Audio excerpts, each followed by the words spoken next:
আজকে ছিল রান্নার দায়িত্ব আমার উপরে। আর কি রান্না করি করতে করতে না আজকে বেশ অনেকগুলো রান্না করে ফেলেছি। কিন্তু এখানে দেখছো কুমড়ো দিয়ে চিংড়ি মাছ করেছি, আর একটা মাছের হচ্ছে হালকা ঝোল করেছি। আম বের করে রেখেছি কাটবো বলে, কারণ আমের চাটনি বানাবো। আর তার সাথে এই যে দানা কলা দিয়ে ওই হেলাঞ্চো শাক, আর তার সাথে উচ্ছে দিয়ে একটা শুক্তো বানাবো, আর তার সাথে দেবো আমি মৌরলা মাছ দিয়ে।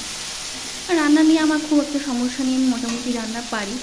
আর খুব একটা মানে যে একদম সে মুখে দিতে পারা যায় না বাড়িতে, সেটাও কখনো হয় না। আমি রান্না নিয়ে আমার প্রবলেম নেই, তো এগুলোই করেছি। আর চাটনিটা একটু বেশিও বানিয়ে নিয়েছি, কারণ তাহলে কি আর 2 দিন মতো হয়ে যাবে।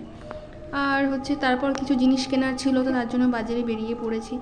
এবার যাব আমি হচ্ছে জুয়েলারি কিনতে। কিন্তু একদম ভেবো না কিন্তু জুয়েলারি মানে আমি কিন্তু সোনার কিছু কিনতে যাচ্ছি না।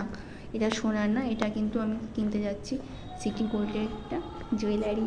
দেখো আমি কী কিনতে বেরিয়েছি এখন। আর ফাঁকা থাকেই বলেই দোকান, আমি এই জন্যই দুপুরবেলা প্রেফার করি বেশিরভাগ সময়।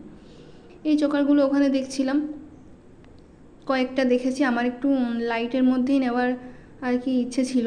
আর এই এরকম একটা না আমি সোনার বানাবো, তো এখন একটা সিটি গোল্ড দিয়ে কাজ চালিয়ে দিই আর কি। তো ডিজাইনগুলো কিন্তু বেশ ভালো ছিল, এরকম ডিজাইন আমি অনেক অনেক দোকানে না সোনারও দেখি, বেশ সুন্দর ছিল। নিলাম একটা এখান থেকে। আর হচ্ছে এটা হলো ইঁচড়ের পকোড়া, নট চিকেন পকোড়া, ঠিক আছে। ইঁচড়ের পকোড়া সত্যি বলছি একদম মানে কি বলবো, এত ভালো খেতে ছিল, তোমাদেরকে কি বলবো, যথেষ্ট সুন্দর ছিল খেতে। মানে স্বাদটাই চেঞ্জ হয়ে গেছে পকোড়া করার পরে। এটা তোমরা কিন্তু ট্রাই করতে পারো, এখন ইঁচড় কিন্তু শেষ হয়ে যায়নি। আর ছিল বেকড রসগোল্লা, এগুলো সন্ধেবেলাতে আর কি খেয়েছি, সন্ধেবেলায় একটু খাই খাই হচ্ছিলো, তো এগুলো বানানো ছিল।